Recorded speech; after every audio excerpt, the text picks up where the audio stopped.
He laughed out loud, as he signed the divorce papers, as if he'd already won.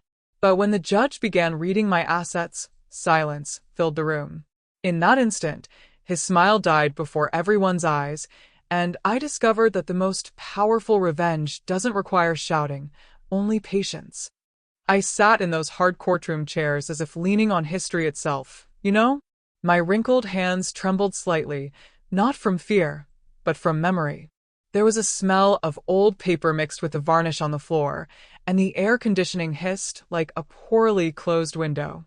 He arrived before me, too well-groomed, wearing an expensive suit, an overpowering perfume, and that crooked smile he always used to make the world seem smaller. He signed one piece of paper, then another, as if scribbling an unimportant note. I watched him, silently, chewing over memories that wouldn't fit into any record. The cold overhead lights transformed faces into masks. The clock on the wall ticked away like hammer blows on a ready-made coffin. He looked up, and when he saw me, he smiled again, wider, as if offering me a farewell toast. I responded with a short wave, the same one I give to ghosts when I pass through the house at night. On the table, the pen clinked against the glass, the sound spreading like a droplet in a pond. "It'll be quick," he murmured, not looking at me. The room was full of other people's stories awaiting a verdict, but I only heard my own. A murmur ran through the pews, and someone coughed twice impatiently. I rested my bag on my lap, feeling the weight of keys and old receipts, all that remained from decades of tidying.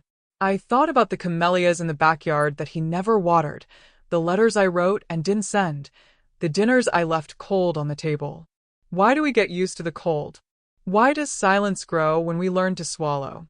He turned the page, snapped his fingers, craned his neck, and I recognized every gesture like someone reading a worn map. His audacity always walked with polished shoes. Finally, I heard him whisper, with that irony that cuts more than any knife. I didn't answer. I preferred to mentally count the stripes on his tie, like someone choosing trenches in an open field. And deep in my chest, something ancient flared, softly, like an ember protected by the cupped hands. I remembered the day I walked into a notary's office for the first time, so young, my eyes full of promise and fear. The world seemed like a set table, and I believed that all I had to do was serve love for everything to work out. He believed it too, I think, but he believed in himself more than in any of us. Over time, his words became sharper, and mine lost their shine. Today, watching that smile as he signs, I see the exact curve of the disdain I've been collecting. And it doesn't hurt. Curiously, it doesn't hurt. The judge hadn't arrived yet, and yet the farewell ceremony was already underway. A servant passed by, straightening papers, stamping dates, and the dry sound pierced me like a slammed door. He removed his watch, smoothed his hair, and straightened his posture, completely self-possessed. "It'll be the best for you," he said, like someone offering alms after taking down a house. I smiled small, that smile I learned from the tides. It comes and goes without asking permission. And I remained quiet, like someone keeping a secret up their sleeve. I could feel my heart beating slowly, very slowly, like a distant drum. There were no tears. Not at that moment. There was a lucidity that only age can offer, that shell of calm that forms with time. I looked at my own nails, simple, unpolished, and remembered an afternoon long ago, washing clothes in the sink, when I promised myself I'd never lose myself again. The promise was kept, waiting for its time to be fulfilled. The time usually comes when we stop asking for it. And I did. He laughed again, and the sound bounced around the room, bouncing off the white walls like a dizzy bird. "Look, who would have thought," he whispered, feigning lightness in front of two witnesses who barely knew our names. I recognized the trick. Laugh first so you don't fall last. I'd seen this trick at Christmas, at our daughter's birthday, even at his own mother's wake. He always thought laughter was his armor. And me? I learned to wait. With each signature, I saw on his face the same arrogance of someone who believes they've won even before the battle. The sound of the pen became more irritating, like the ticking of a bomb about to explode. I wanted to close my eyes, but I didn't. Time has taught me to look straight in the eye, without fear, even at what hurts. Especially at what hurts. His smile, in that moment, was confirmation of everything I already knew. I took a deep breath. I felt the cold air enter my lungs, chilling my memories, but not my resolve. The courtroom seemed too small to accommodate so much silence and waiting. I said nothing, nor did I need to. I just held his gaze firmly and reminded myself. Every laugh he gave would be met. But not in words, but in deeds. The judge entered the room unhurriedly, with that solemn air that makes even the air stop breathing. The silence that fell was so dense I could almost touch it. People settled into their seats, as if preparing to watch a show whose ending no one knows. The distant jingle of the wall clock's chains reminded me that time had waited there, and each second seemed to drag on entire centuries. His black toga swayed slightly, and his firm footsteps echoed like bells in a convent corridor. I flinched, but not out of fear. It was more out of respect, an involuntary bow my body made before the authority he silently carried. My husband, on the other hand, continued to smile, which only heightened the strangeness of the scene. He laughed while everyone else held their breath. The judge sat down, adjusted his glasses on the tip of his nose, and leafed through the papers with the calm of someone who knows the world can wait. This seemingly banal gesture caused a knot of anxiety to grow inside me. I knew that in a few minutes, the words that would come out of his mouth would change lives. Mine, certainly, and his, inevitably. I looked around and noticed that even the interns had stopped typing. The pens that had previously been scratching notes now rested. It was as if every gaze was glued to that man, who didn't need to speak to be heard. Power is sometimes this, a silence that effortlessly dominates everything. I wondered if he, too, felt the weight of the stories he carried in each trial. My husband shifted impatiently in his chair, like a child waiting for dessert. He pretended to adjust his cuff, but I knew it was nervousness disguised as vanity. With each second of silence, his mask of laughter seemed to slip a little. I, on the other hand, grew stronger. The more the room sank into that soundless void, the more I felt my moment was near. Silence has a cruel way of revealing truths. In that moment, I realized that all the noise of life together, the fights, the arguments, the accusations, had faded into nothingness. Only the sound of our own hearts remained, and mine beat calmly, like a tide that knows the rhythm of the moon. His, I would venture to say, was racing like a drum before battle. The judge looked up from his papers and looked first at me, then at him. He didn't say a word, but that look was more cutting than any sentence. I felt as if I were standing naked before the truth, without masks, without excuses. He looked away, of course. She could never bear to look him in the eye when she knew he wasn't right. Time seemed to stretch, as if the clock had decided to play with our anxiety. I took a deep breath, and each breath was like swallowing stones, hard and heavy. Still, I kept my chin up. I couldn't waver. The war was silent, but it was war. The people on the benches whispered softly, trying to guess what would happen. But I knew. The biggest revelation was still in store, and it was up to no one but the judge to reveal it. The silence was just the prelude. The real bang was yet to come. And then, in a slow gesture, he adjusted his glasses once more, cleared his throat, and parted his lips. The entire room leaned forward, as if the world depended on his next sentence. I closed my fingers around my bag, feeling like I was about to witness the moment when life would change. I remember, well, the first time I saw that man. It was a hot summer afternoon, and I was wearing a simple cotton dress, clutching a shopping bag that I kept tearing. He appeared as if he owed the world nothing, with that easy smile and the steady gaze that seemed to promise security. He helped me pick up the fruit that had rolled on the floor and, between laughs, asked my name. In that moment, I believed I had found someone who would be a shelter. The days that followed were like scenes from a romantic movie. He would show up with cheap but thoughtful flowers and take me for walks through streets lit by old street lamps. I, so young, felt my heart skip a beat every time he held my hand. There was no mistrust, no shadow. Just that veiled promise that together we would face whatever came. He was charming, I can't deny that. He had a way of speaking that hypnotized anyone who came near him. He knew how to use words like a violinist. In tune, soft, full of melody. And I, enchanted, believed every single one of them. I didn't realize that, often, there was more theater than truth in those rehearsed lines. But love, at that time, was my only filter. Our first trip together was short but unforgettable. We went to a small town, where the streets still held the scent of fresh bread and the square had a decorated bandstand. He looked at me as if I were the center of the world, and I let myself be lulled by that illusion. I remember the wind ruffling my hair, and him laughing, promising he would always take care of me. Oh, how sweet promises spoken to the wind sound. Over time, our families blended. He was the beloved son-in-law, the boy who knew how to tell funny stories at Sunday lunch. My parents breathed a sigh of relief, believing I was in good hands.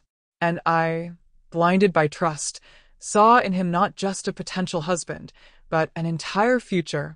It was as if each step was taken on petals, oblivious to the stones hidden beneath. The wedding was a simple yet emotional affair.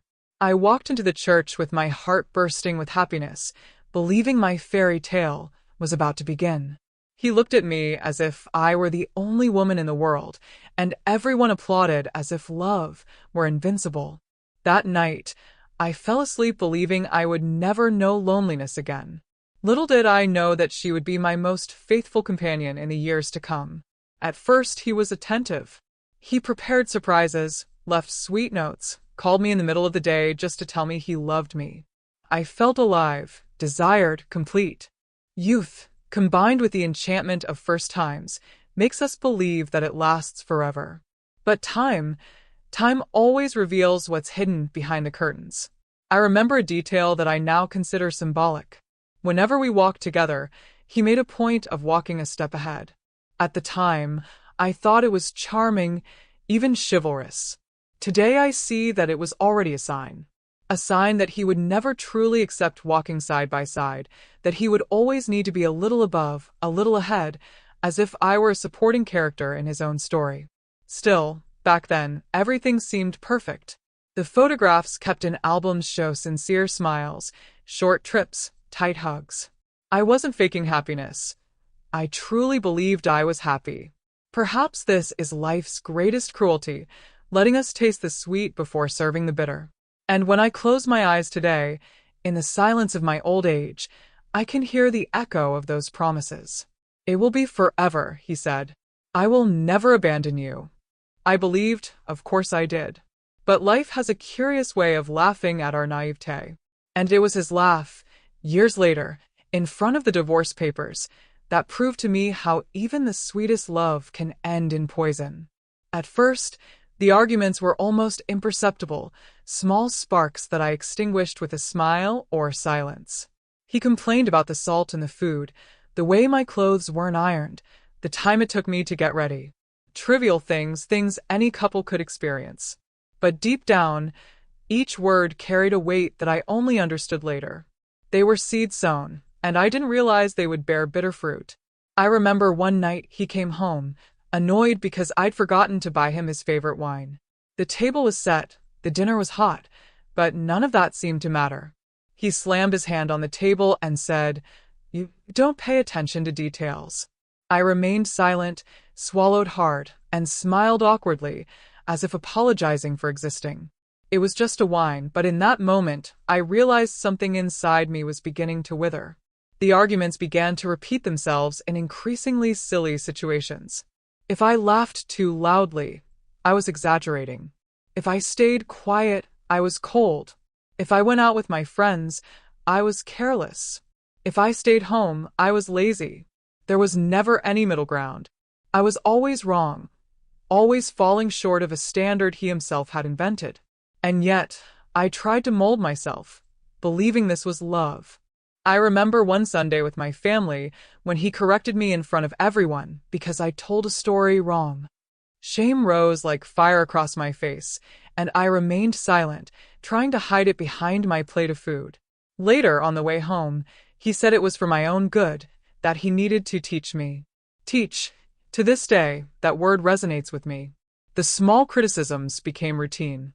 He'd say I was distracted, that I lacked ambition, that I should be more like a friend's wife. Comparisons, as if I were a display object that could be replaced. I smiled on the outside, but inside, I felt a crack growing wider. The trust I'd had in us was slowly crumbling. And the cruelest thing was that, often, he did it with a smile. A sarcasm that seemed to play on my flaws, as if my pain were a joke. And I, foolish, responded nervously, saying, "You've got to be kidding." But I wasn't. With each joke, a part of me said goodbye. I began to realize I no longer laughed as I used to. Laughter was replaced by excessive caution, fear, and attempts to avoid conflict. I walked around the house in silence, measuring my steps, choosing my words like someone stepping through a minefield.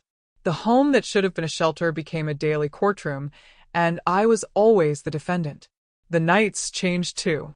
The silence between us was no longer one of complicity, but of distance. He lay down without looking at me. I turned over, pretending to sleep.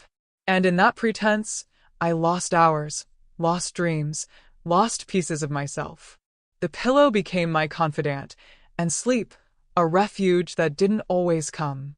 Time, that silent judge, gradually revealed that those small arguments were just the tip of the iceberg. I began to understand that it wasn't my mistakes that were causing his coldness, but an arrogance growing within him. I didn't yet know how far this would lead, but I could already sense it.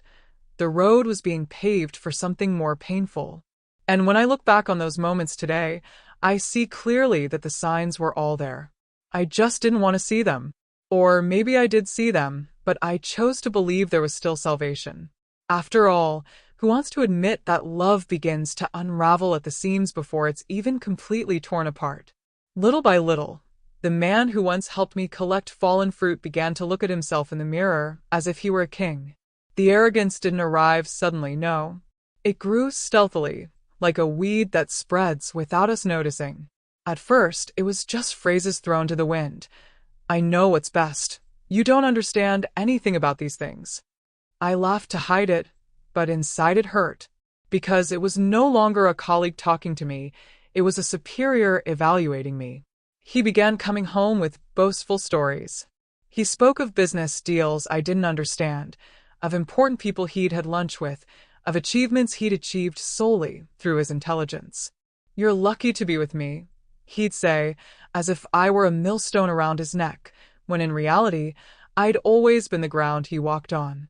At dinners, he no longer asked about my day.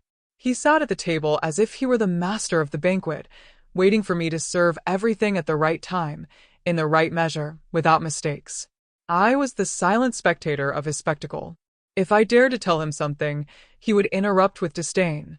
"That's not important right now." Every silent word was a piece of my voice he stole. His gaze also changed. He no longer saw me as a woman, but as someone who owed obedience. There was contempt in his arched eyebrows, irony in his short smiles, forced patience in his long sighs. He believed he could do anything, that he was above me, beyond judgment. And I, silent, swallowed this poison in small daily doses. There was a night when I asked him, "Why do you talk to me like that?" He laughed out loud, as if I'd told a bad joke. "Because you don't understand your place," he replied coldly. Place, that word echoed through me like a whip. What was my place? To serve, to be silent, to exist only to magnify his shadow? I wondered, but I didn't dare answer. His friends laughed at the jokes he made at my expense. And he loved it. The sarcasm became a public spectacle, and I felt increasingly diminished. "She doesn't know anything about politics, poor thing," he'd say in conversations, while I forced a smile. With each laugh, I died a little more inside. It wasn't just arrogance. It was cruelty disguised as charm. Deep down, he believed he was untouchable. He walked around the house with heavy steps, opening doors without asking permission, leaving clothes on the floor like someone with a maid. But I wasn't a maid. I was his wife. or at least I thought I was, until I realized that, to him, I was no more than an insignificant detail in his own life. This feeling of insignificance gnawed at me. I looked in the mirror and no longer recognized myself. The woman who had once dreamed of love had become a silent shadow. And he vein fed on this contrast. The more I shrank, the more he grew. It was as if he needed to erase me to shine. I remember one birthday of mine, when I expected a kind word. Nothing. He brought flowers, yes, but he handed them over like someone throwing leftovers on the table. Then he spent the night on the phone, laughing loudly, as if I weren't there. It was that day that I first felt that love had become a stage for his ego. Looking back today, I see that his arrogance wasn't just a character flaw. It was a choice. He chose to place himself above me, to diminish me, to mold me to the size of his pride. And I allowed it for too long. Perhaps because I believed silence could still heal. But silence, in this case, only fed the monster. The first suspicions came as malicious whispers, the kind we try to ignore, so as not to break our hearts. A neighbor commented at the gate, almost apologetically, "I saw your husband the other day. He wasn't alone." I smiled awkwardly, pretended not to hear, and went back inside, my heart burning. I preferred to believe it was gossip, that people make up stories when other people's happiness bothers them. But deep down, an insistent voice whispered, "Be careful, something's not right." Over time, the signs became more evident. A different scent on his shirt, calls answered in a hurry, messages quickly deleted. He'd come home late, inventing last-minute appointments, endless meetings, trips that made no sense. And when I asked, the answer came impatiently, "You're getting paranoid." As if my intuition were crazy, as if my eyes didn't know what they were seeing. One night, I found a note in my jacket pocket, written in feminine handwriting, a simple, "Thank you for a wonderful evening." My body froze, my hands trembled, and my heart seemed to drop to the floor like a glass. I confronted him, showing him the note. He laughed mockingly and said, "This is from a client. You don't understand anything." And I, afraid of the truth, swallowed the lie once more. The anonymous calls started arriving. Female voices hinted at dates, times, details that only someone very close to me would know. At first, I'd hang up immediately, angrily, as if swatting flies. Then I no longer had the strength to deny it. Each call was an open wound, reminding me of what I didn't want to believe. There were also absences on important dates. My birthday went by unnoticed because he had to work.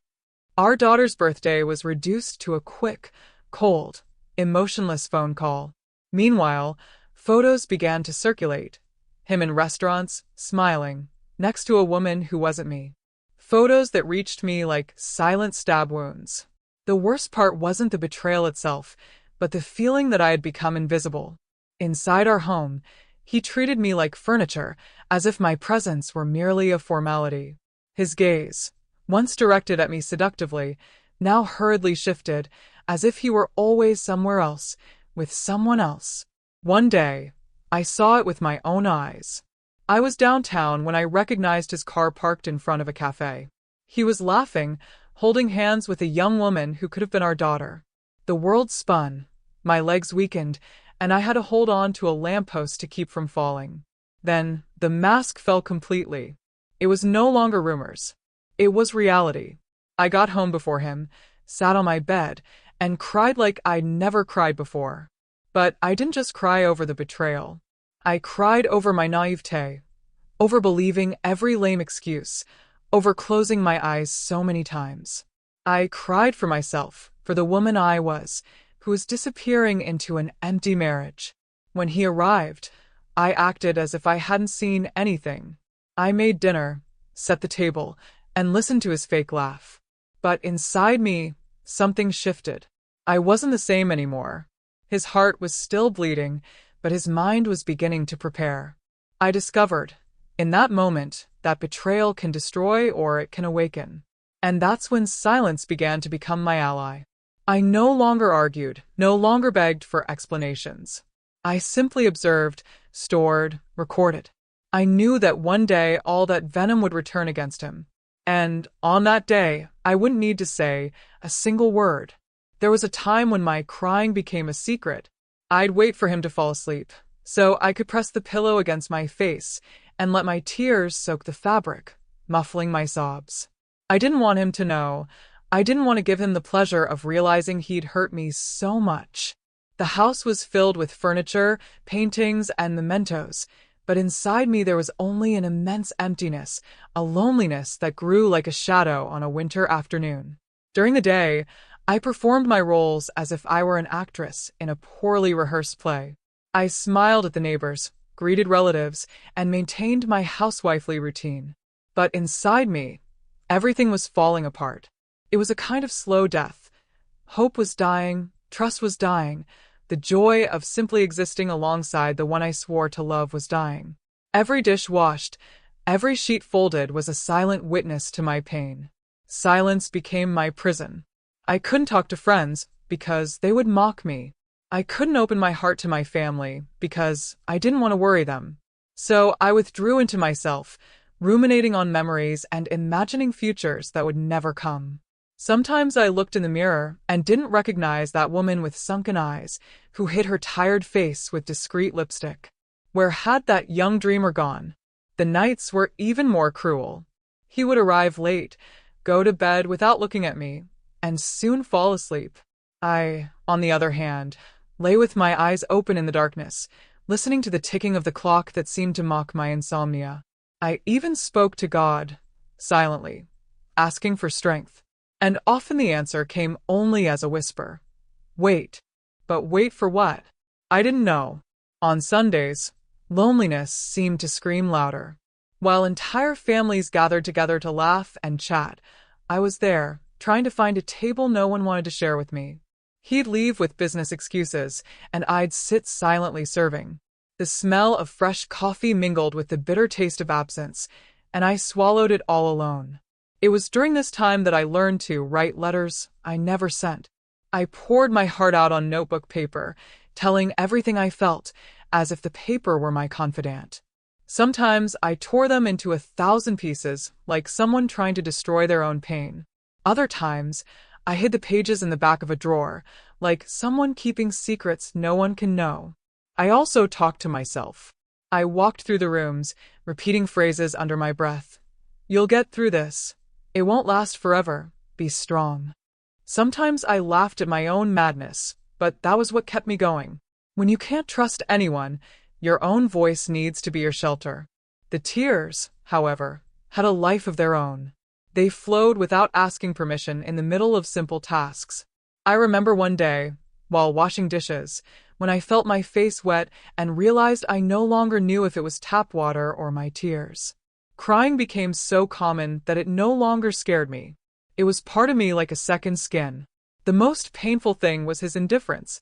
I could be in tears, and he wouldn't notice. Or he'd pretend not to notice.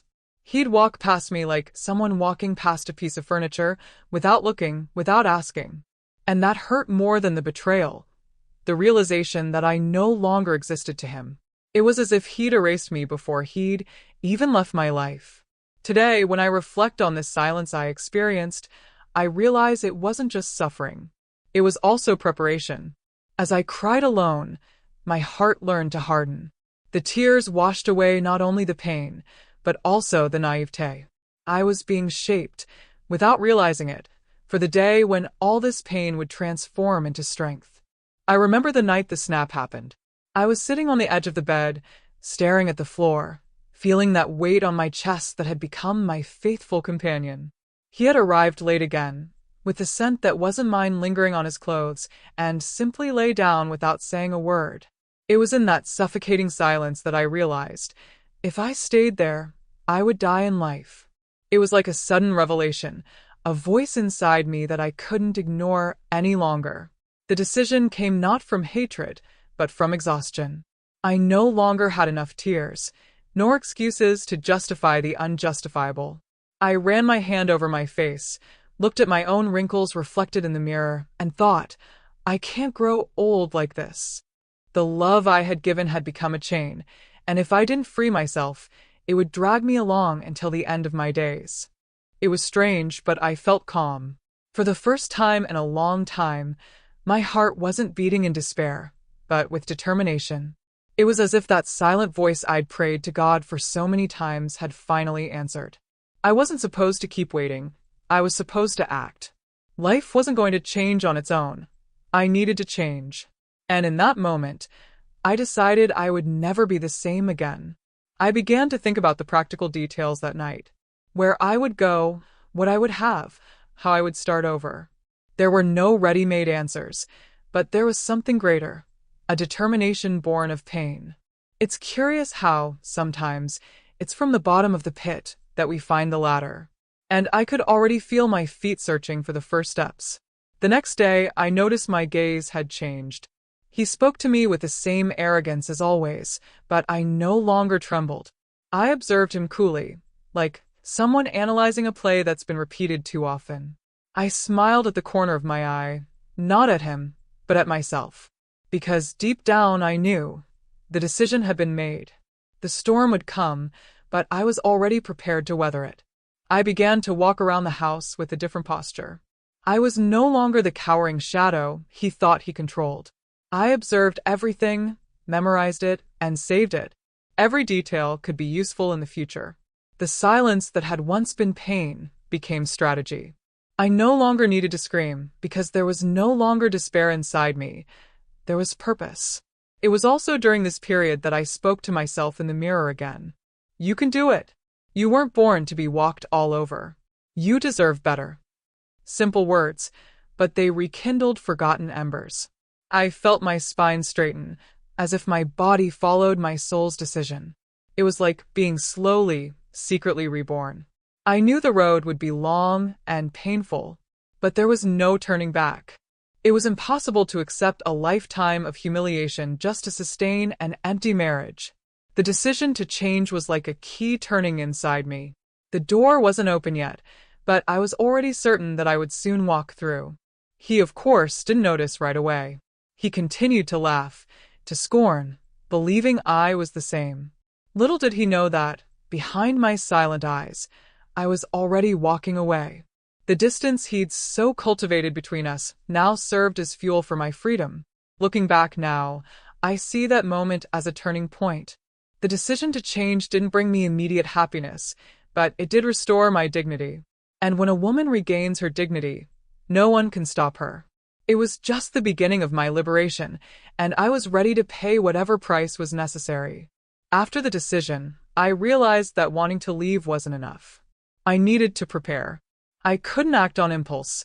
I couldn't shout my freedom all at once. It would be like showing my cards before the final play. So, I took a deep breath and began silently putting together a plan. Each day, a small step. With each gesture, a lesson in how not to be caught off guard. First, I organized my finances.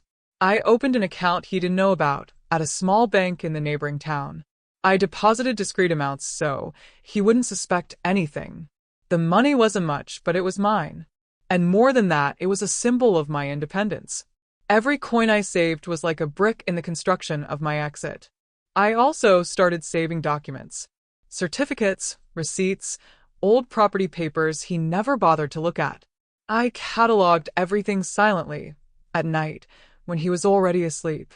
I hid them in unlikely places, inside pillows, at the bottom of sewing boxes, even in bags of rice he never opened. If someone were looking from the outside, I would have thought it was paranoia. But I knew it was survival. I began to discreetly study the law. I chatted with a lawyer neighbor, pretending it was just casual chat.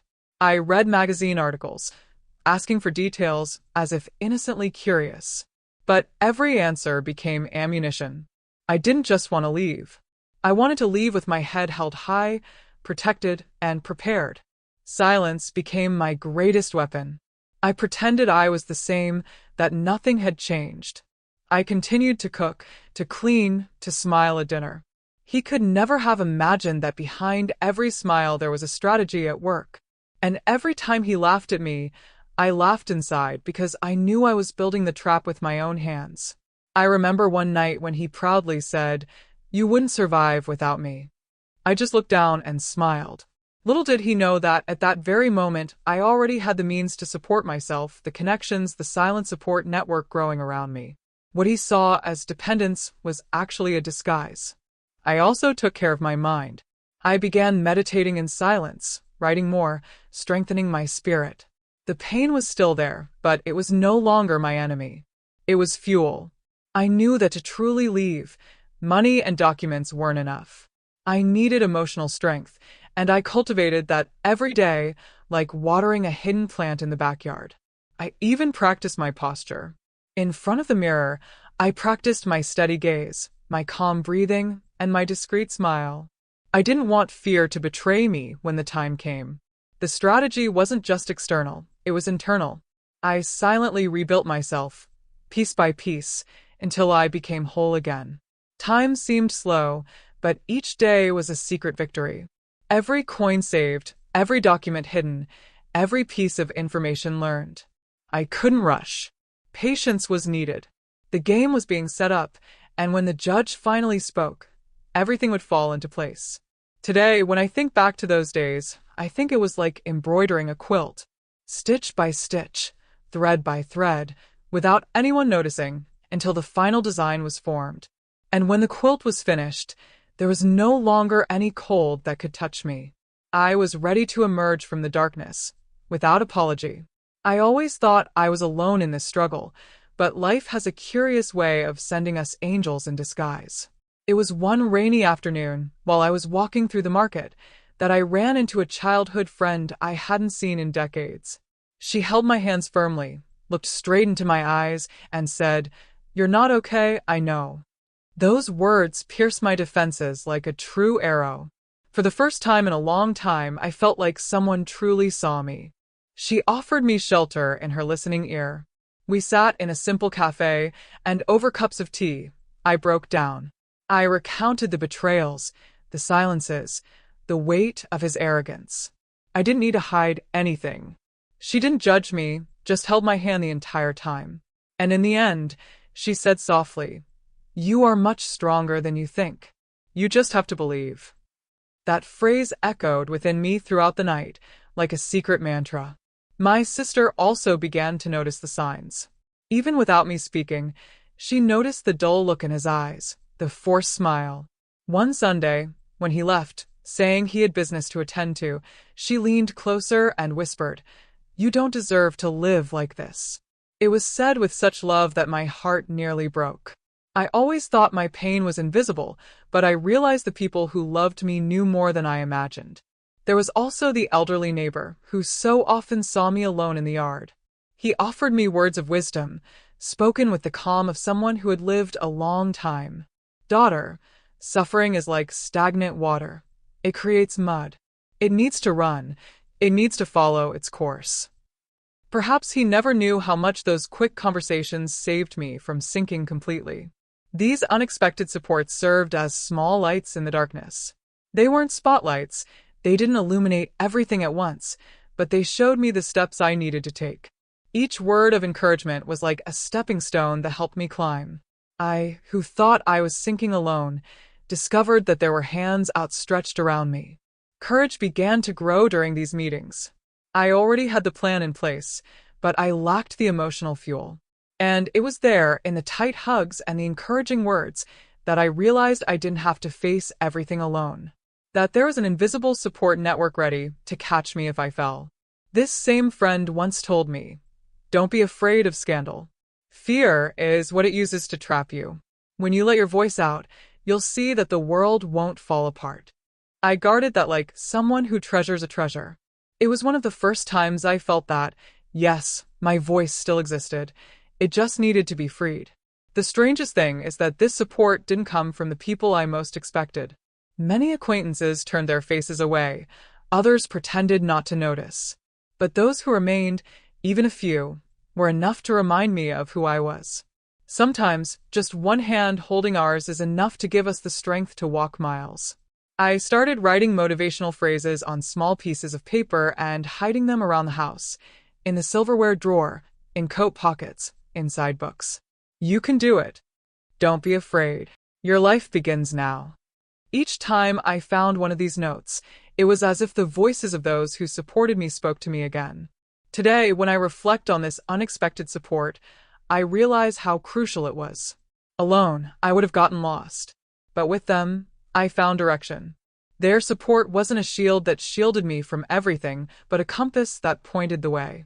And I was finally ready to move forward without looking back. That day began like so many others, with a heavy silence at the breakfast table. He leafed through the newspaper, pretending to be busy, while I served the bread and coffee like an obedient employee.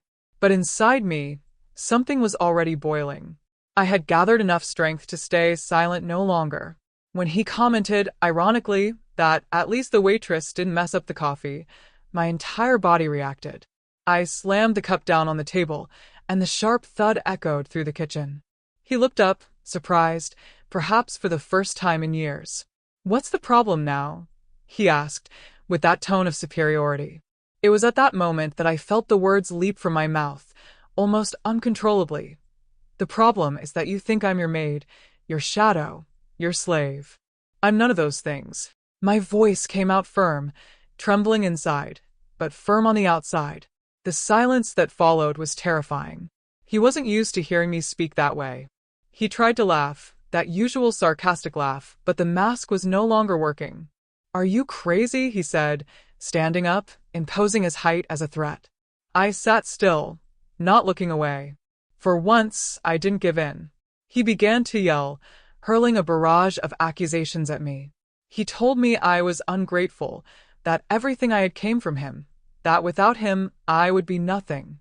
Each word was a knife, but instead of wounding me, it reinforced my resolve.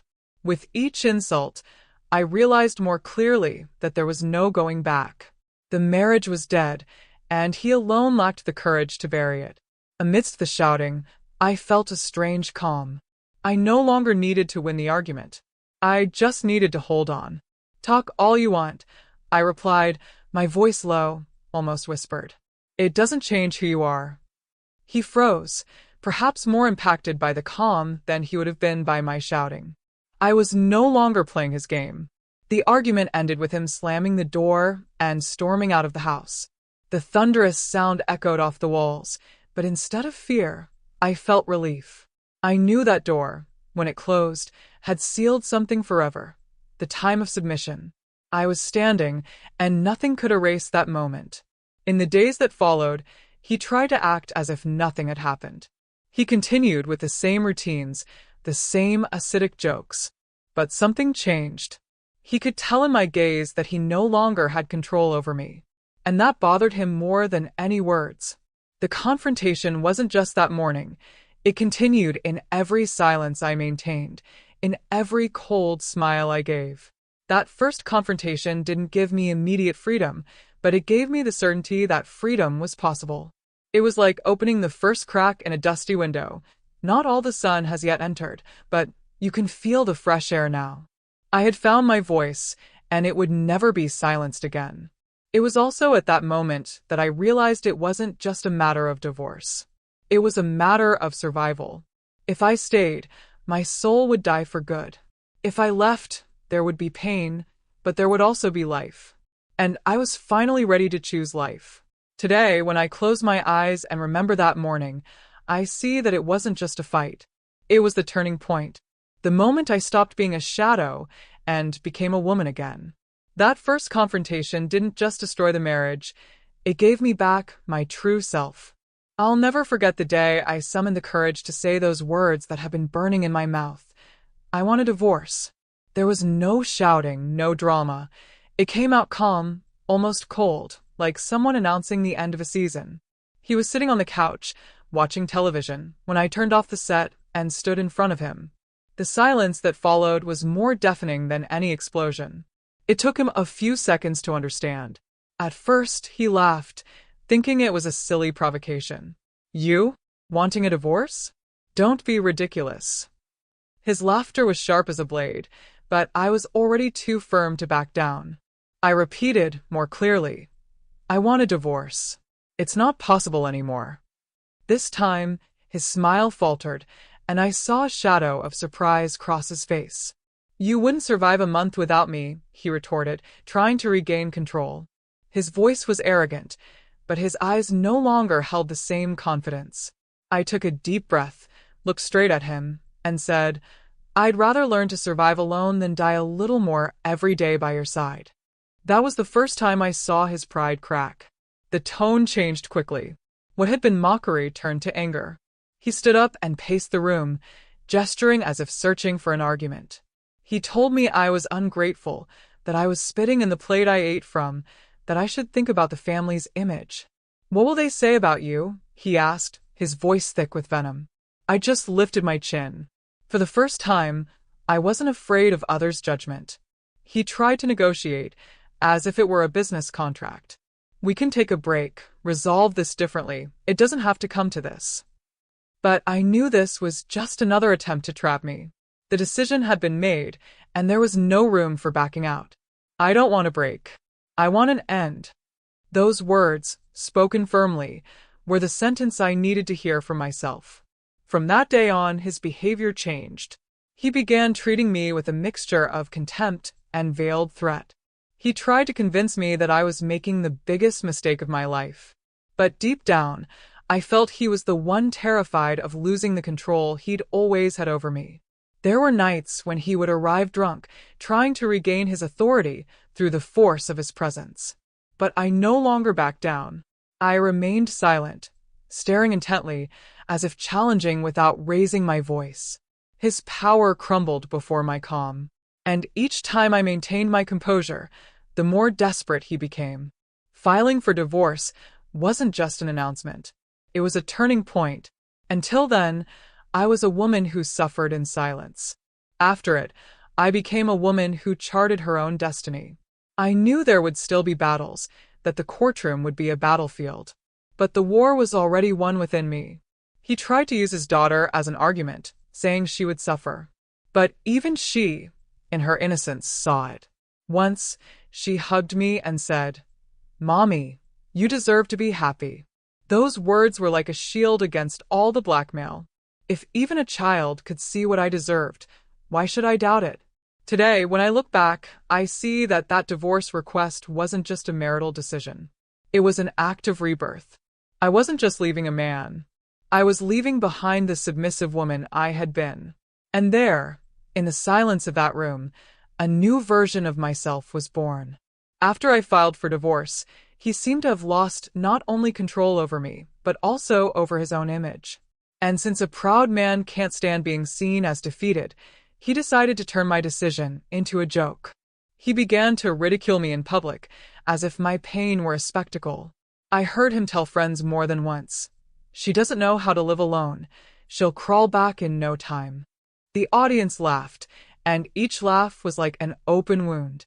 At family dinners, he made a point of correcting me, as if I were an awkward child. Once, while I was recounting a childhood memory, he interrupted mockingly. "She always exaggerates her stories, loves to play the victim." An awkward silence fell over the table, but he smiled with satisfaction, as if he had won a battle. I simply lowered my eyes, keeping my indignation to myself. At work, the situation was no different. I discovered he was spreading insinuations, saying I was unstable, that I couldn't manage anything, that my life without him would be chaos. An embarrassed colleague told me, he said, "You can't even manage your own finances." I feigned indifference, but inside, it burned. It was cruel to see someone I'd shared years of my life with turn into my defamer. Even at parties with mutual friends, he made a point of exposing me. If I arrived well-dressed, he'd comment loudly, "Spending what she doesn't have." If I remained quiet, he'd say, "She never has anything interesting to say." People laughed nervously, unsure of whose side to take. I felt like an actress on a forced stage, forced to play the strong woman while the audience had already been manipulated against me. Social media also became a weapon. He posted indirect remarks, catchphrases about ungrateful women and people who spit in the plate they ate from. Mutual friends commented and laughed, joining in the chorus. I read in silence, not responding, but each word cut deep. Public contempt is a violence that leaves no scar on the body, but scars the soul with a hot iron. My family, of course, suffered along with me. My mother even asked me, "Daughter, wouldn't it be better to go back, to avoid such humiliation?" I hugged her, held her hands, and replied, "Mommy, that's precisely why I can't go back. If I give in now, I'll never find myself again." I knew that this scorn was the last resort of a man desperate to maintain power. At times, I considered confronting him in front of everyone, screaming, unmasking him. But the wisdom that suffering gave me told me to wait. I didn't need to defend myself against every accusation. I didn't need to justify myself with every joke. Time would do the work that words couldn't. And I, silently, noted every gesture, every mockery, like someone gathering invisible evidence. It's strange, but public scorn, instead of destroying me, began to strengthen me. The more he laughed at me, the more I realized that fear no longer had a place within me.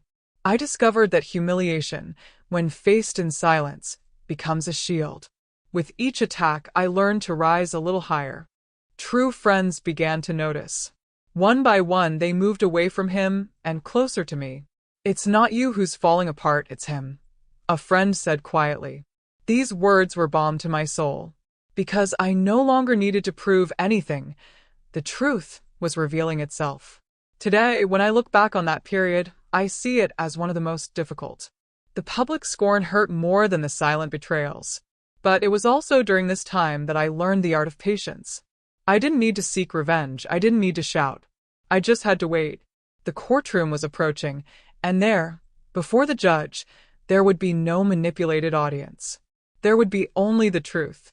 It was during this period that I learned to don a new armor: firm silence and calculated coldness. Before, his every word could cut me like a blade. Now, I began to react with the serene gaze of someone no longer shaken. He could humiliate me in public, tell lies, mock my way of life. I simply lifted my chin and kept my lips closed. Indifference became my response, and I realized how this disarmed him more than any shout. At home, when I arrived with the scent of betrayal still clinging to my skin, I no longer cried in secret. I simply watched him calmly, like someone watching a repetitive show. He waited for my reactions, my desperation, my questions. But there was none of that anymore. There was only silence. And it was in that silence that I realized my strength. The coldness he hated so much was, in fact, my liberation. I remember one night when he made a joke about me in front of friends. Everyone laughed, waiting for me to get angry. But I smiled, a small smile, and continued drinking my coffee as if nothing had happened. Awkwardness filled the room, and even his friends noticed something was different. He, uncomfortable, tried to force another joke, but it was no longer funny. I had taken away the audience he so desperately sought. I began to move like someone in control of the game. I didn't rush, I didn't show anxiety. Every gesture was considered, every word measured. I learned to control even my breathing so that my calm became evident. While he writhed in arrogance and nervousness, I transformed into a rock. And there is no weapon more powerful than serenity in the face of a storm. He began to notice I wasn't the same. "You're different, too cold," he once said, trying to provoke me. I simply replied, "Maybe I've just learned not to care." And I went back to reading my book, leaving him with his own unease. This is what coldness is. Not denying the pain, but choosing not to show it. It was my silent revenge, and it worked like an invisible knife. Gradually, this attitude changed the dynamic between us. He no longer took pleasure in attacking me because he received no reaction. His arrogance began to erode in the face of my calm. Each time I remained calm, he became more irritated. It was as if the mirror that once reflected his superiority now showed only his fragility. This calculated coolness also gave me time to organize my next steps. While he wasted energy on mockery, I was saving energy on strategy. It was like being on a chessboard. He made impetuous moves, but I held my pieces steady, awaiting the checkmate that would come. And with each passing day, silent victory grew closer. People around me noticed too. Some asked me if I was no longer suffering. I smiled and replied, "Suffering no longer controls me." It wasn't a lie. The pain was still there, but it no longer controlled me. I had transformed it into discipline, into self-control. And that made me stronger than ever. The curious thing is that in this process, I began to regain something I had lost: self-esteem. I looked in the mirror and saw not only the marks of time, but also the firmness of someone who refuses to be bent. His calculated coldness restored the dignity he tried to steal. I was my own person again. Today, when I reflect on that moment, I realize it was crucial. Calmness in the face of humiliation was what allowed me to weather the storm without drowning. I didn't need to scream. I didn't need to prove anything. My calm was enough.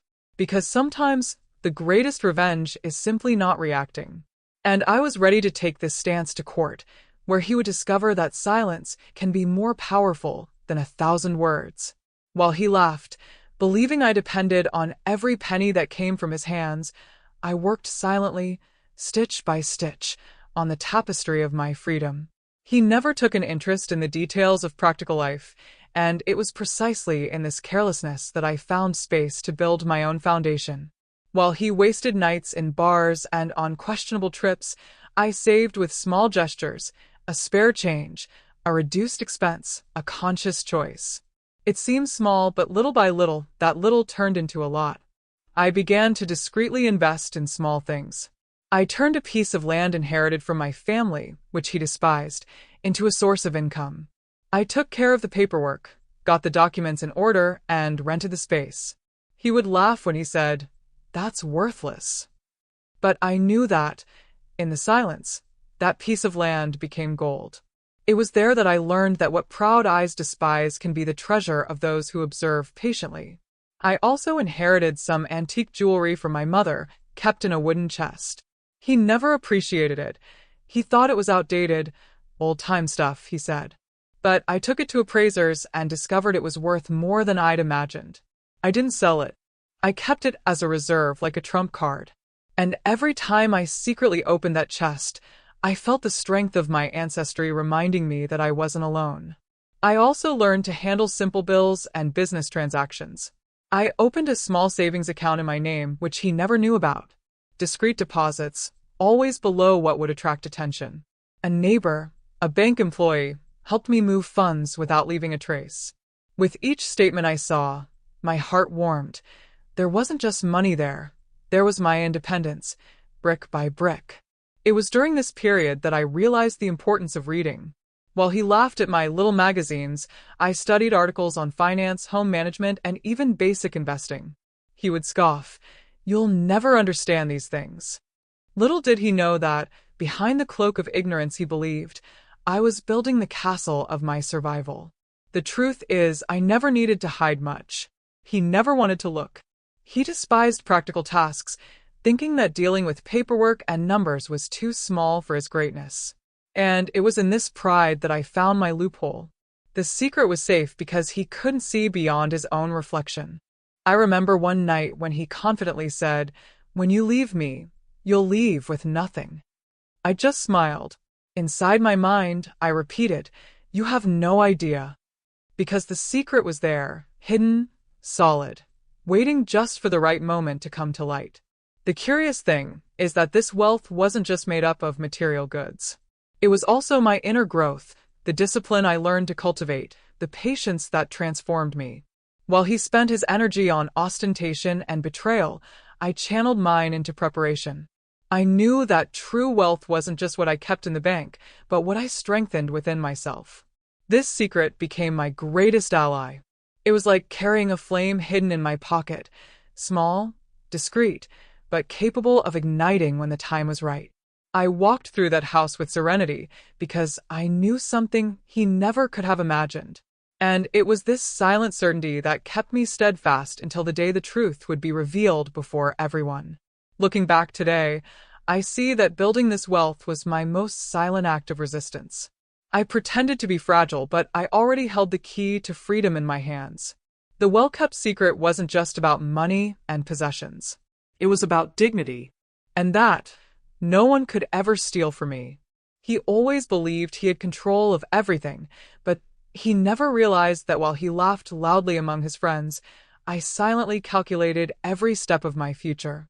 The investments he disdained, I transformed into seeds. Small, discreet investments, invisible to his eyes, but which grew like firm roots underground. He only looked at what shone on the surface. I, on the contrary, saw the strength of what grew hidden. With the help of trusted people, I began moving money without attracting attention. A distant cousin, an accountant, advised me on safe investments. I said it was just curiosity, but in reality, I was creating a secret map of my assets. He didn't know it, but every conversation with his cousin was like a private lesson, and I absorbed everything with the hunger of someone who knew their life depended on it. The land he called useless, I turned into profit. I signed simple lease agreements and used the money to invest in small shares of local businesses. He never wanted to know about the paperwork or the bureaucratic details. He found it too boring. That was my advantage. What was boring to him was what freed me. I also started saving some of the gifts I received from family members on special occasions. A gold bracelet, an antique watch, even small sums of money they gave me. He'd laugh. Things of no value. But I knew that together, these pieces formed a solid reserve. And while he splurged on parties, I tended to my invisible safe.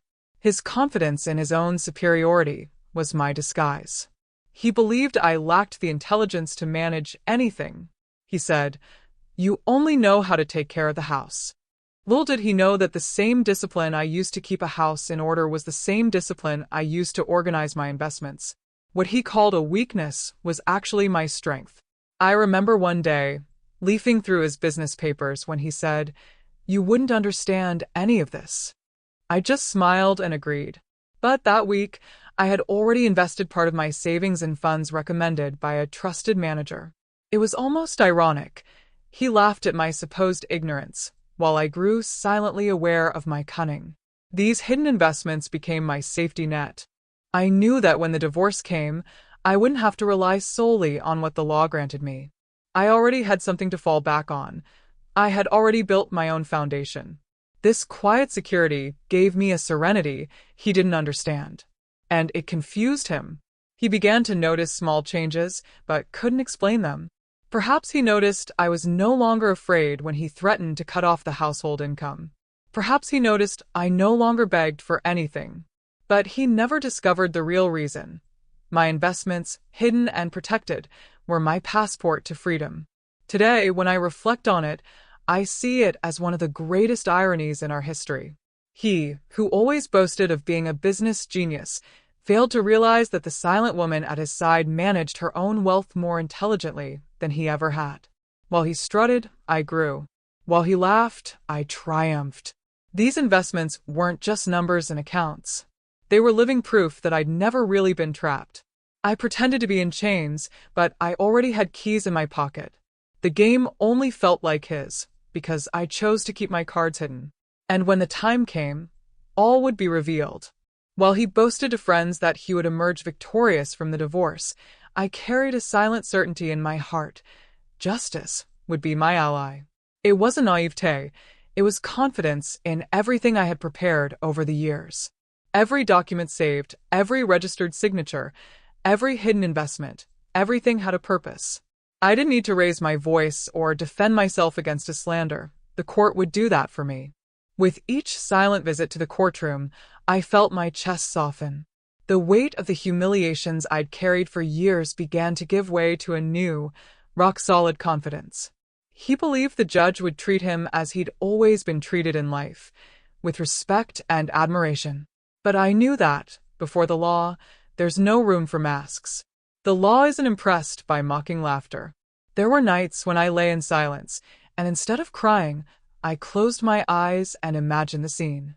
The judge leafing through the papers, reading every clause, every piece of evidence, every record I had gathered. I could see a smile crumble in my mind, and that image was what gave me the strength to endure the weight. It was like carrying within me a victory foretold. Many around me still asked me if I was sure of what I was doing. Justice is slow, it's flawed, they said. But I replied, yes, It may be slow, it may be flawed, but it recognizes facts. And the facts are with me. What I had weren't just grievances or resentments. They were concrete proof. And no one could take that away from me. I knew he would try to manipulate, as he always did. He would use his eloquence, his arrogance, his false charm. But deep down, it no longer mattered. Because, for the first time, he wouldn't be the one driving the narrative. He would be the judge, impartial, coldly reading what was on the papers. And papers aren't intimidated by smiles. This confidence gave me a calm that even surprised me. While he showed off, I remained quiet, but with the serenity of someone carrying an invisible weapon. There was no rush to exact revenge, no desire to humiliate him in public. There was only the patience of someone who knows the right day will come, and that justice, when it arrives like a storm, clean, strong, and undeniable. Even my prayers changed.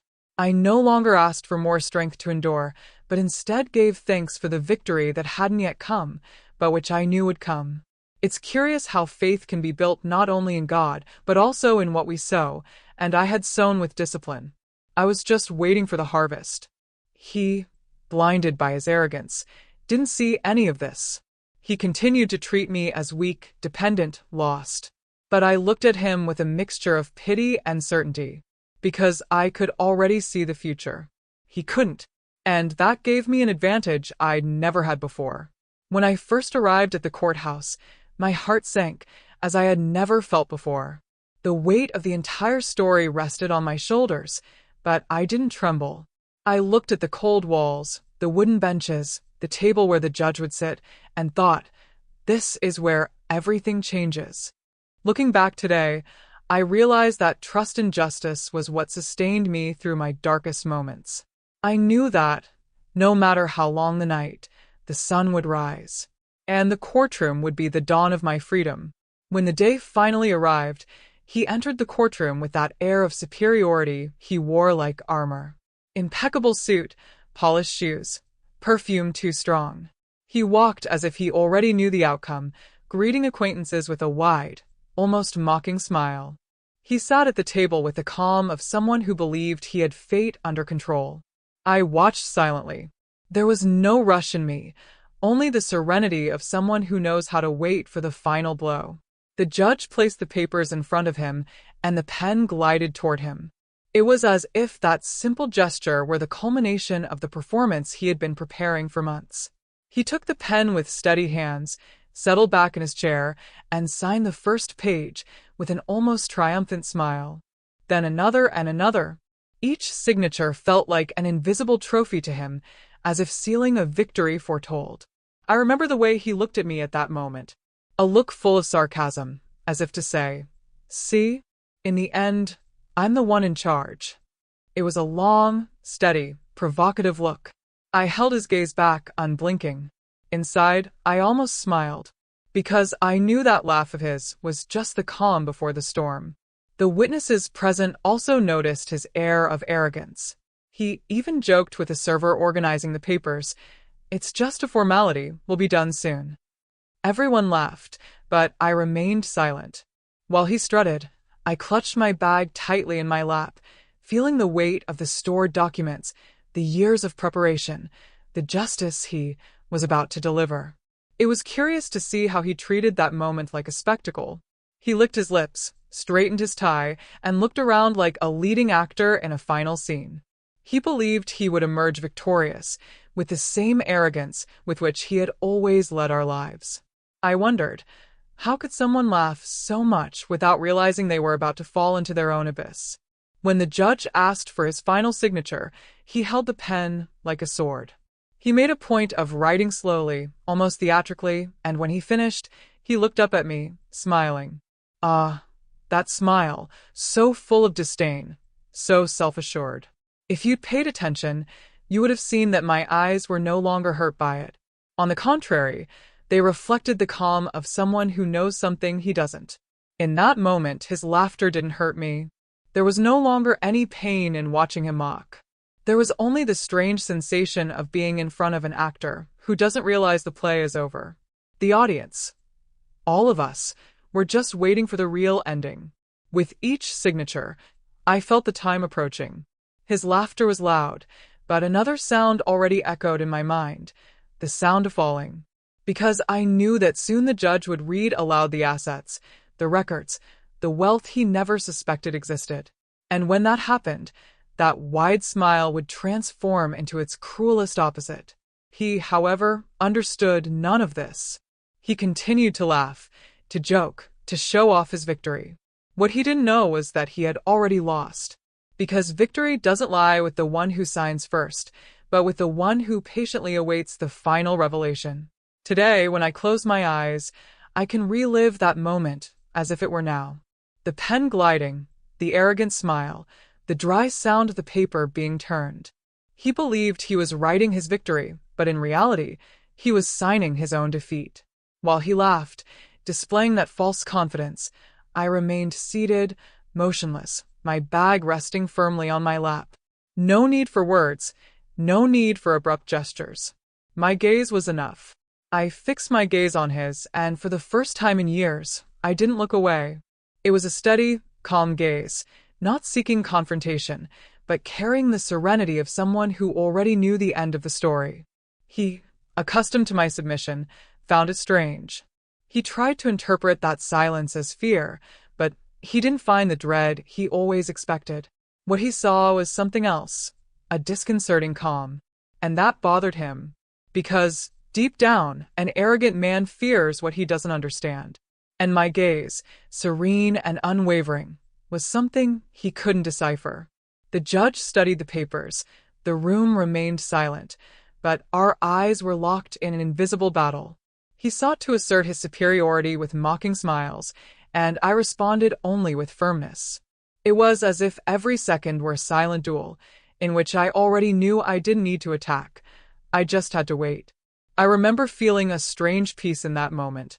My heart wasn't racing, my hands weren't shaking. Time seemed to slow down, and everything around me became distant. The sound of paperwork, the server's footsteps, even the creaking of the wooden benches. There was just the two of us, and my gaze said, without words, "You don't know it, but you've already lost." This tranquility didn't come suddenly. It was built with every hidden tear, every humiliation endured, every night of silence. Every pain I'd held back had been transformed into discipline.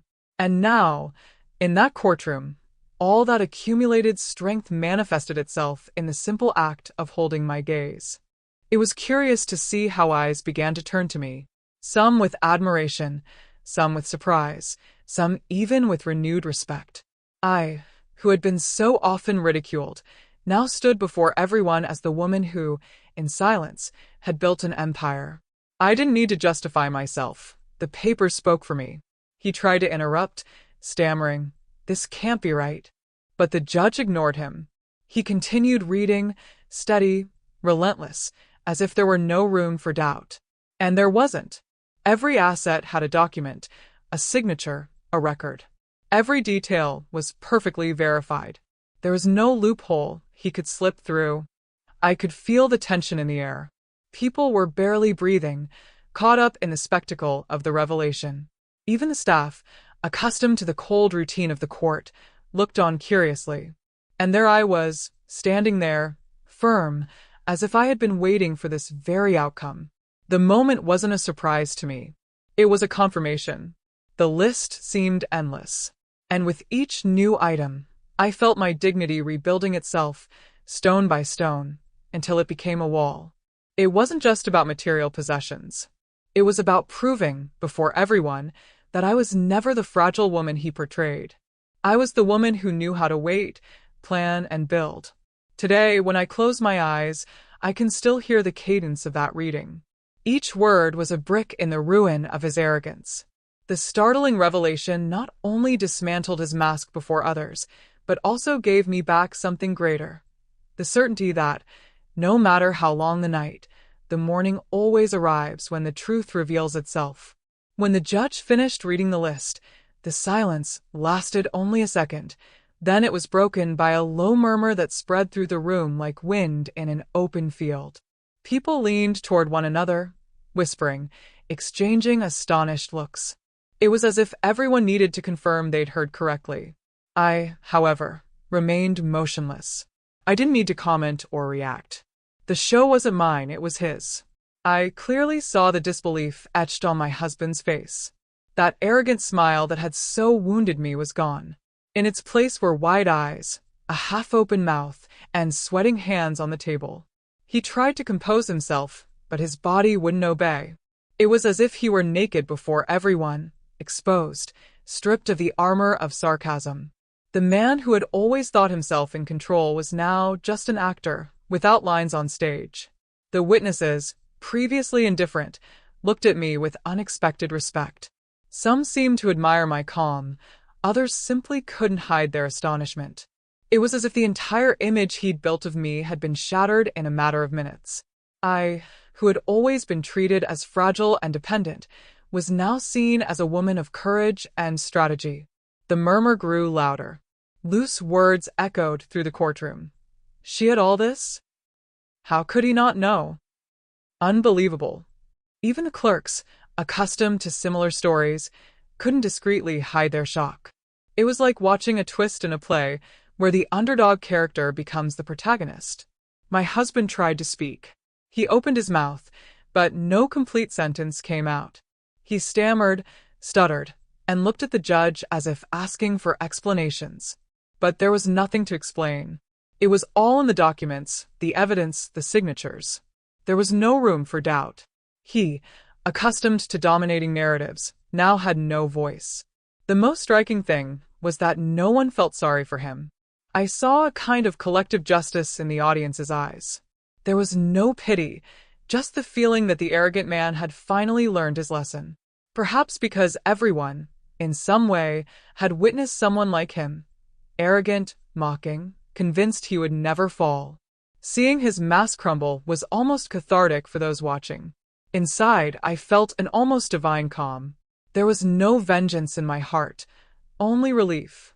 I didn't need to scream. I didn't need to express my hurt. I didn't need to justify my pain. I just had to wait. And now, before everyone, the world was revealing the truth. It writhed in disbelief, and I, steadfast, was the serene contrast that confirmed everything. The judge, impassive, simply continued with the proceedings. But I saw, in the corner of his eye, a faint glimmer of understanding.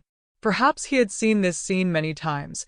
Perhaps he knew that the greater burden lay not in the assets, but in the humiliation of those who believed themselves untouchable.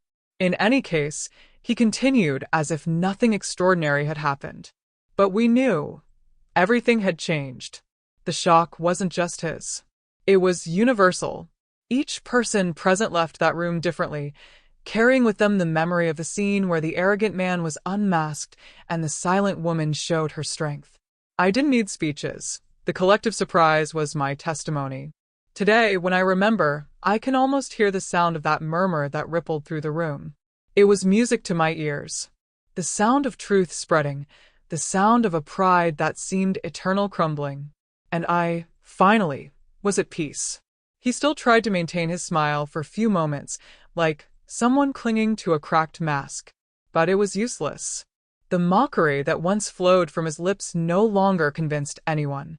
His laugh began to tremble, broken, until it transformed into something strange, a mixture of nervousness and disbelief. It was like watching a clown without an audience, forcing a grace no one else would accept. His eyes, which had previously stared at me with arrogance, now darted around the room, searching for support. He sought complicity in the gazes of those present, but found only silence and distance. His smile, already fragile, slowly faded, until only the emptiness at the corners of his mouth remained. It was at that moment that I realized his downfall would not come with a scream, but with a silent collapse. He began to move his hands non-stop, tapping his fingers on the table, rubbing his palms together. Sweat glistened on his forehead, betraying the panic he was trying to hide. He even tried to joke in a low voice. This must be a mistake. But even he seemed to be unable to believe his own words. It was the desperate laugh of someone realizing their sandcastle has crumbled. Meanwhile, I remained calm. My gaze was steady, my body serene. There was no blatant triumph, no provocation. Only the dignity of someone who had waited for time to act. The contrast between us became evident. He, laughing in despair. I, silent with victory. And it was this contrast that left a lasting impression on everyone present. With each positive verdict from the judge, his laughter turned into a grimace. His lips trembled, his teeth chattered, and at a certain point, there was no longer even a hint of a smile. All that remained was a tense, almost terrified expression. The man who had always belittled me in public was now writhing in shame. The most shocking thing was when he tried to stand. He took a half step, as if to interrupt the session, but his legs gave out. He sat back down, embarrassed, trying to hide it. It was as if his whole body confessed what his mouth refused to admit. He was defeated. The laughter that had sustained him for so long had finally turned to despair. Some in the audience looked away, embarrassed. Others, however, watched with a kind of silent satisfaction. It was as if everyone had been waiting a long time to see the arrogant man unmasked. And when it happened, no one needed to say anything. His desperation spoke for itself. Inside, I felt a mixture of relief and compassion. Not because there was still love, but because I finally realized his fragility. Behind the arrogance, there had always been an insecure man, hiding behind fake laughter. And now, faced with justice, there was nowhere to hide. It was at that moment that I understood something profound. Laughter, when used as a weapon, can deceive for a time. But eventually it fades, revealing only fear. And his fear, exposed before everyone, was living proof that arrogance never resists the truth. Today, when I recall that scene, I still see his face transform. The cynical smile giving way to uncontainable terror. The mask falling before the audience, and I stood there, serene, watching. Because, in the end, the greatest punishment for an arrogant person isn't defeat itself, it's having to show it to everyone. It was painful, and at the same time liberating, to witness the moment he finally understood he had lost everything. I'm not just talking about possessions or assets, but the power he wielded over me and the narrative of our lives. The man who had always walked with his head held high, exuding superiority wherever he went, could now barely support himself. His haughtiness crumbled before everyone's eyes, like a fragile castle being swallowed by the tide. He looked around, almost desperately, like someone searching for allies in the midst of a shipwreck. But there was no longer an audience to applaud him. The people who had previously laughed at his jokes now remained silent, embarrassed, some even with a certain look of disapproval. I could see he couldn't stand the lack of applause. Realizing he no longer had an audience was the first real chink in his armor. Gradually his posture changed. His feet, which had always tapped firmly on the floor, now shrank under the table. His hands, which had so often pointed at me mockingly, now trembled discreetly.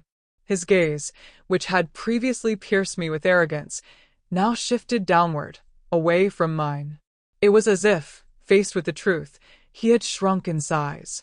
The judge continued his work, cold and impassive, but with each word read, it was as if another layer of his arrogance was peeled away.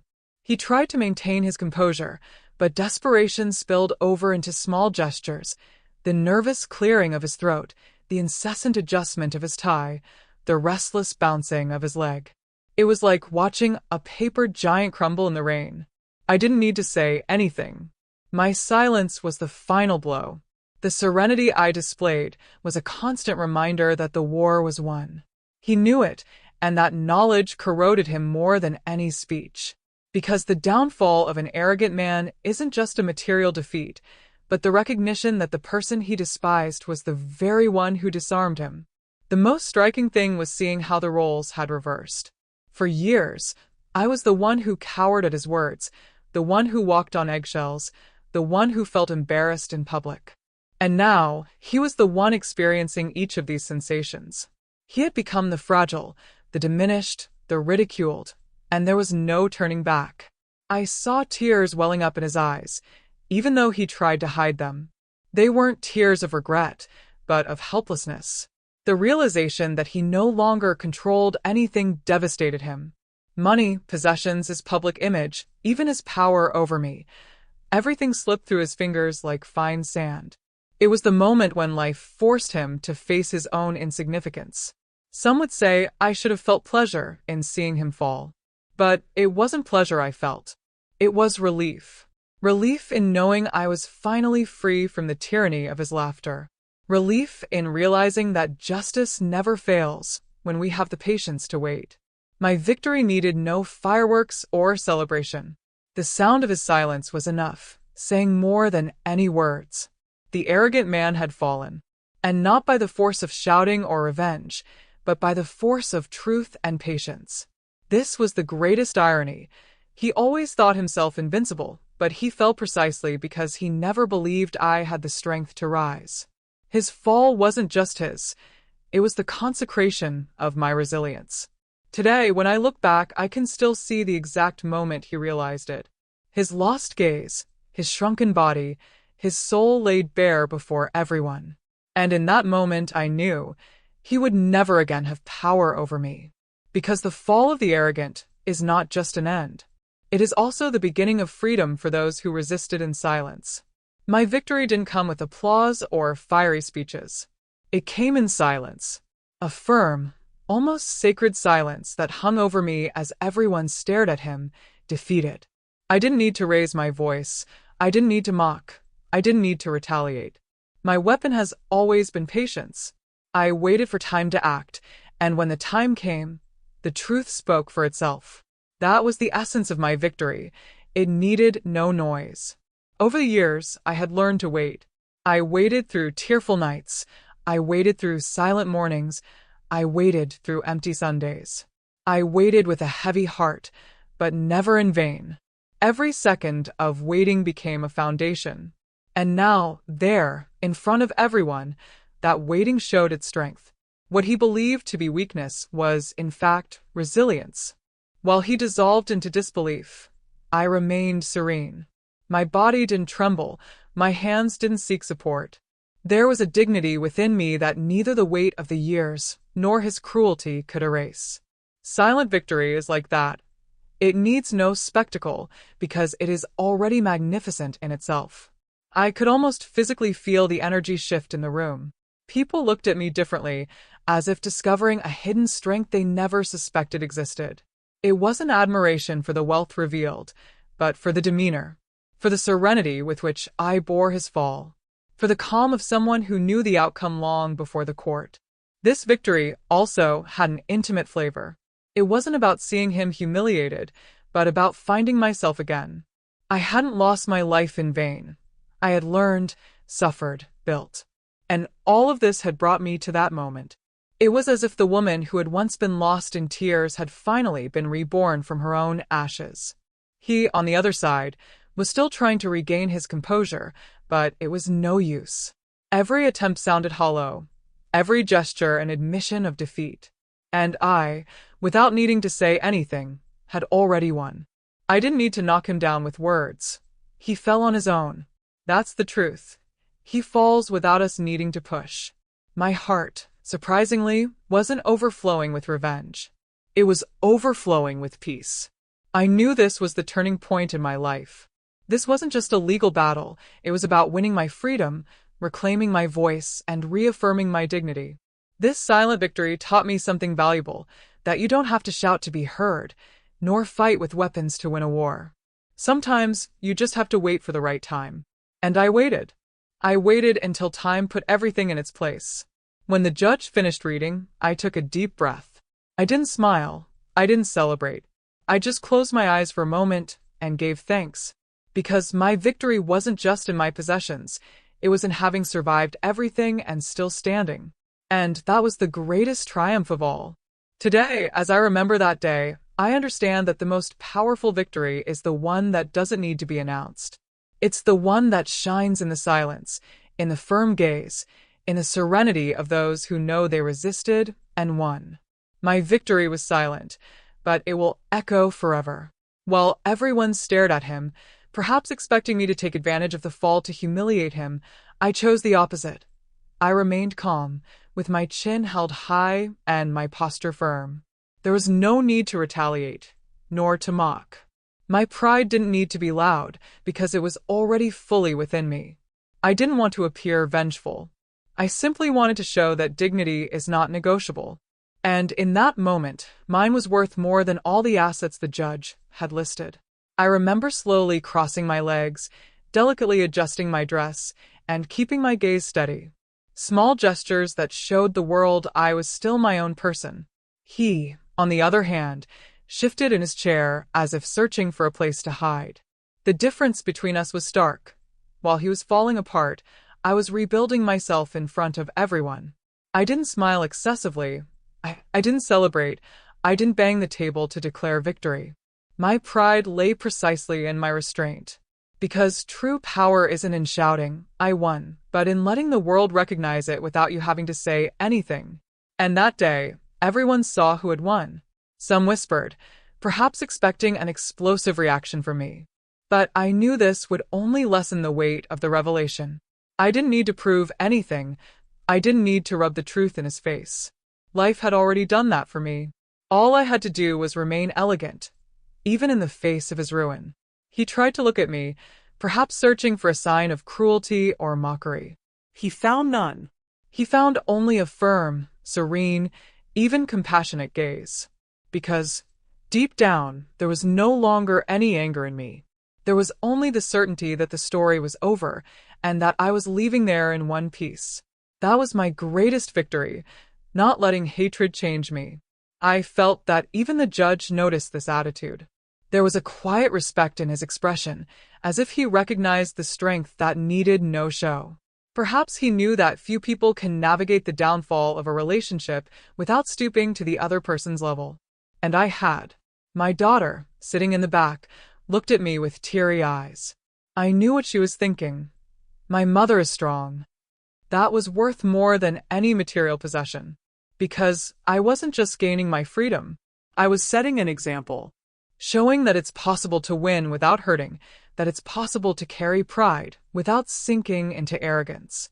Contained pride was also my form of self-protection. Because if I had exploded, if I had yelled or mocked, they might have called me bitter, vengeful, cruel. But by maintaining my elegance, I protected myself. And I showed everyone that I wasn't there to be like him, but to be different. The whole room noticed the difference. He, defeated and restless. I, calm and firm. It was as if life had reversed the roles, and now he was the one cowering in my presence. But I didn't need to take advantage of the humiliation. The simple contrast said it all. Today, when I think about that day, I understand that the true triumph wasn't just winning the court battle. It was leaving without losing my essence. My pride lay in remaining dignified, elegant, and serene. Because, in the end, the most beautiful victory is the one that doesn't require shouting. It just shines in silence. When the session ended, the sharp sound of the judge's gavel echoed through the room like a period closing a long book. I stood up slowly, unhurriedly, as if carrying in every gesture the certainty that time had served me justice. My bag still firmly on my arm, my dress neatly arranged, and a serene gaze that didn't seek an audience, but found all eyes upon me. It was at that moment that I realized the exit in itself would be triumphant. As I walked, the whispers grew louder behind me. They weren't mocking, as had so often happened in other settings. They were respectful. Some even stood discreetly, making way, as if recognizing something greater in the silence I carried within. It wasn't about possessions or legal victories. It was about dignity, about showing that, even after so much suffering, I still walked upright.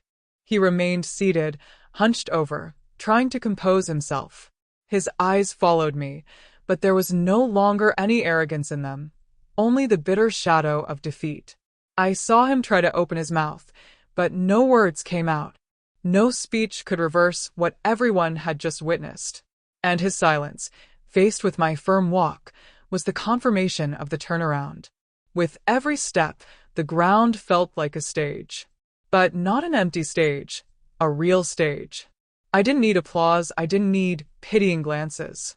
I just needed respect. And for the first time in a long time, I felt like I was getting just that. Respect. A right that had been denied me for years. As I stepped through the door, I took a deep breath. The cool air in the hallway felt lighter, cleaner. It was as if the world outside welcomed me anew. I didn't look back. There was nothing to see but the past I'd already left there in that room. My eyes were ahead, fixed on the future I could finally choose. My daughter ran to me and grabbed my hand. The sparkle in her eyes was enough to give me the strength to cross any abyss. "Mommy, you were amazing," she whispered. I simply squeezed her hand and smiled. I didn't need to say anything. She already knew the weight of that moment. And knowing she witnessed my poise was perhaps the greatest victory of all. The triumphant exit was not met with applause, but with respectful silence. There were no flowers, but there was dignity. There were no spotlights, but there were glances I will never forget. Every person in that room would carry with them the image of a woman who endured, hoped, and conquered. And for me, that was worth more than any headline. I walked as if wearing an invisible crown, not of pride, but of honor. The kind of crown no one can steal, for it is forged in the fire of pain and tempered in the steel of patience. I knew that from then on, my life would be different. And each step toward the exit was like crossing a bridge. Behind lay darkness, ahead opened the light. At that moment, I realized the way out wasn't just from the courtroom. It was from a life of humiliation, of silent nights, of days of hidden tears. I was leaving all of that, and finally entering my own story. Today, when I remember, I still hear the sound of my own footsteps echoing down the hallway. Firm, determined steps, without looking back. The truly triumphant exit wasn't applauded, but it was felt, and it will remain etched in my memory forever. When I walked through the courthouse doors, I didn't just leave a case behind. I left a lifetime of invisible chains. The air I breathed in that moment felt different, lighter, almost sweet. It was as if every molecule told me, now it's your decision. For the first time in many years, there was no fear, no dependence, no submission. There was only freedom. The first few days were strange, I confess. The house seemed too big, too silent. I found myself waiting for the sound of the key turning in the door, his voice echoing through the living room, the scent that wasn't mine invading the rooms. But none of that happened. The emptiness, at first, hurt. But soon I understood. It wasn't empty. It was space. Space for me to start over, to find myself again. I began to rediscover small joys that had previously been denied me. Eating breakfast without rushing, choosing the music I wanted to listen to, wearing what felt good without hearing criticism. These were simple details, but each one was a symbol of independence. I, who for years had walked on eggshells, now walked barefoot, lightly, across the floor of my own home. I also reconnected with friends I'd left behind. People who welcomed me with open arms, who reminded me of who I was before I lost myself in that suffocating marriage. Long conversations, genuine laughter, sincere hugs.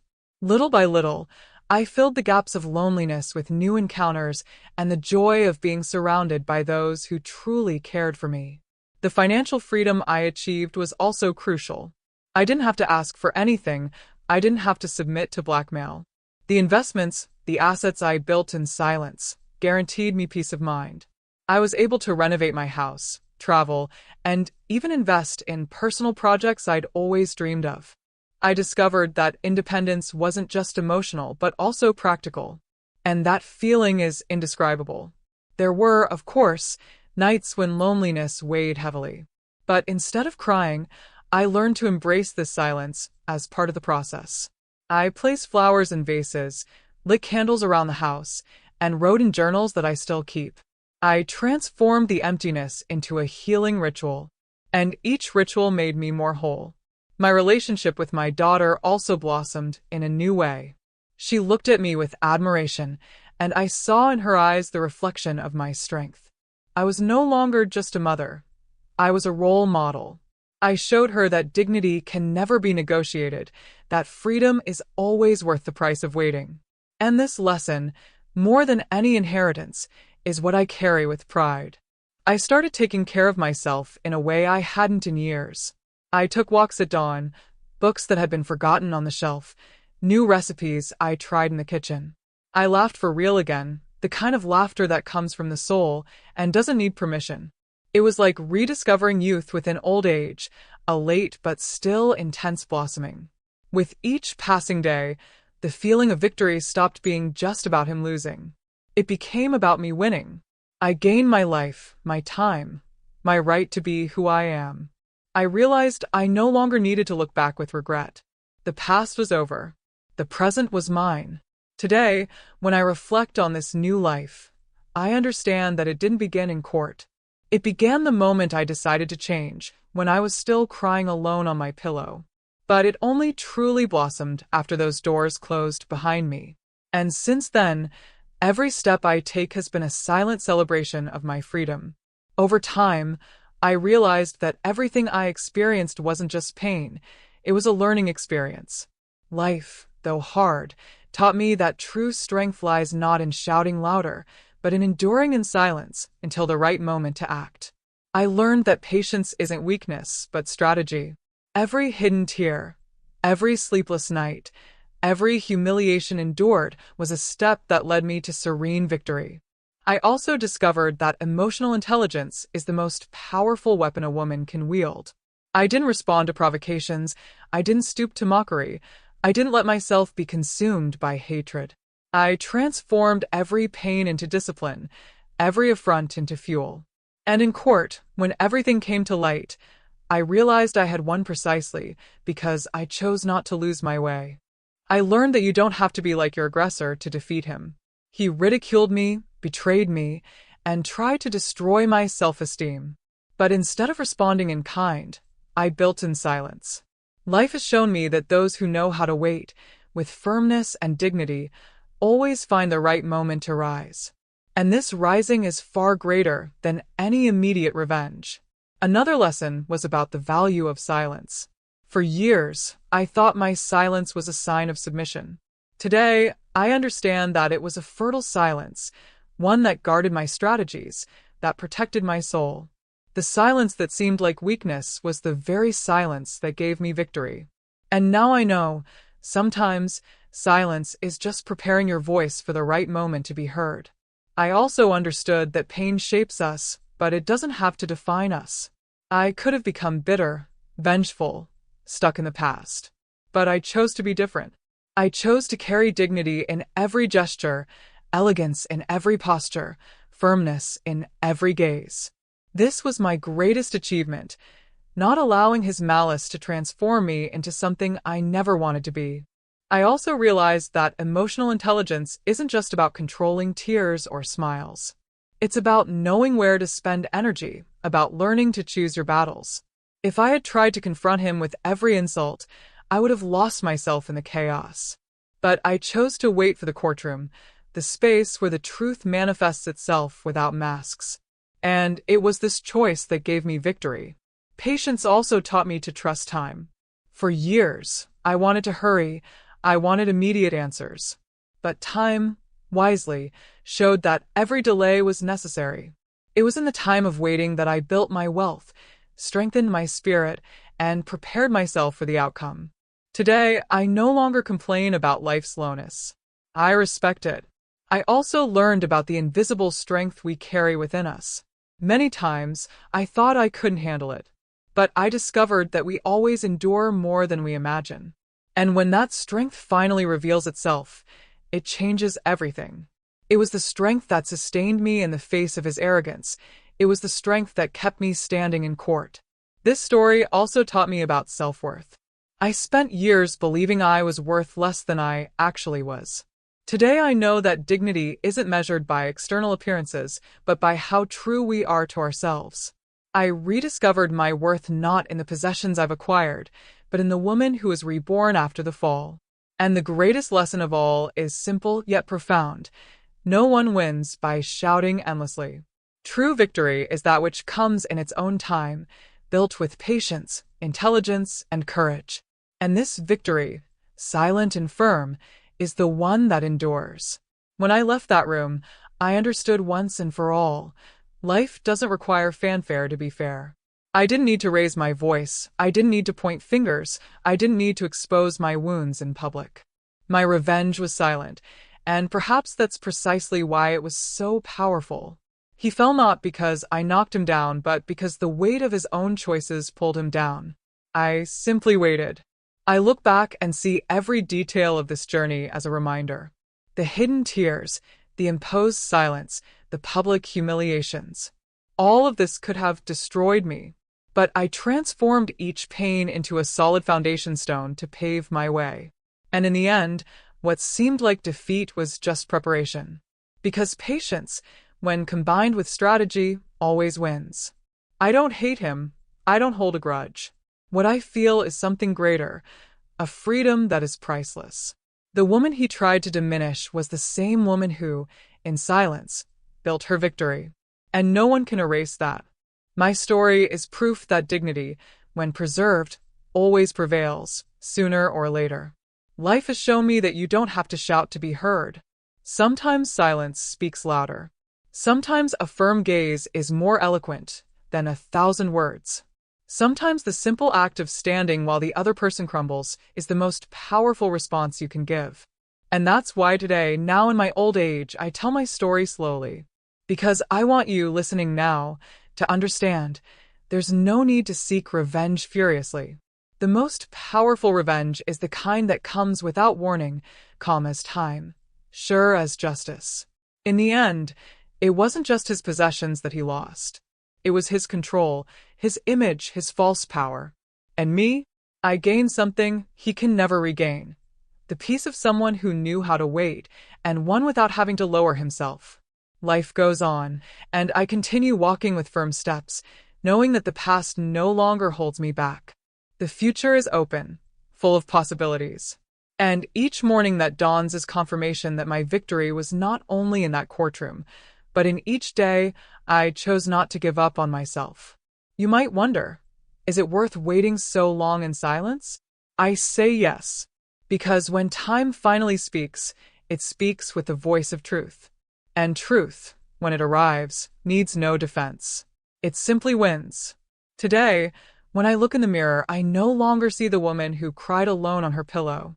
I see the woman who knew how to endure, plan, and be reborn. And if there's one thing I've learned in this life, it's that silent revenge always resonates louder than any scream.